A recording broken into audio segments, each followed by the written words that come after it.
Tuesday. Oh, tingnan nyo si Kuya. May pa-flowers.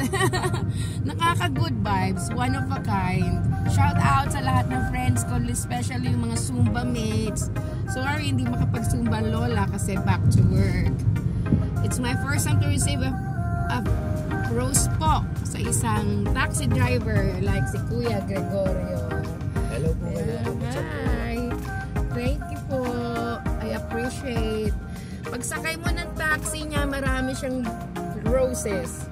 At binibigay niya free ha sa mga mom, sa mga special niya, rider, mga customers niya.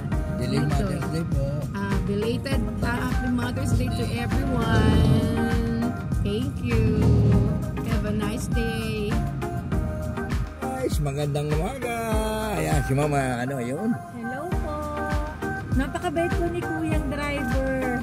May pa-flowers po siya kahit late ng Mother's Day. Pakishare po ng kanyang live. Hello po, taga Batangas. Hello sa lahat ng taga Lubong, Batangas.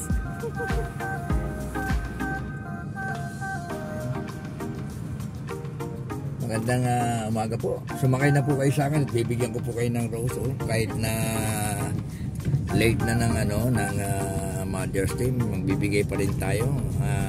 Kahit walang okasyon, magbibigay tayo. Yung birthday, mansari,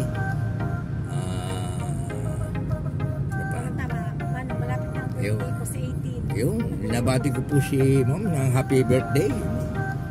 Ayan. Birthday niya na sa 18. Yun. Happy birthday. Long life. Yun.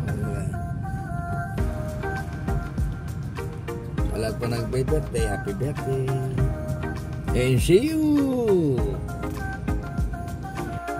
Like and follow ko po si Kuya Greg Lauda sa Facebook. Ay, sa YouTube. Tapos nung niya po, taxi. Tapos bibigay po siya ng spring flower. Bango ng kotse niya. Ay, salamat po Kuya Greg. Ingat po palagi. Mabuhay po kayo. At sana po ay kumandang lalaki pa. At yung kanyang misis ay siya lang. Ano po?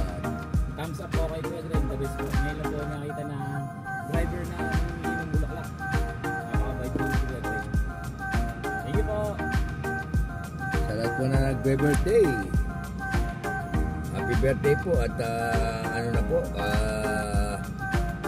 late ng Mother's Day. Ayun. Marami pa ako rose. Sana po ay sumakay kayo. At mabibigyan ko po kayo ng rose. Libre po to. Yun. Napakabungong po ng kotse ni Kuya Greg. Tiga saan ka, Brad? Saan po? Malolos, Bulacan. Ayun. Kamusta po kayo? Tiga Malolos, Bulacan. Ayun. Mga relatives niya ron sa Malolos, Bulacan. Kamusta po kayo? Gandang gabi po sa mga taga Malolos, Bulacan. Yo. Thank you po. Thank you and see you. Yes, sir.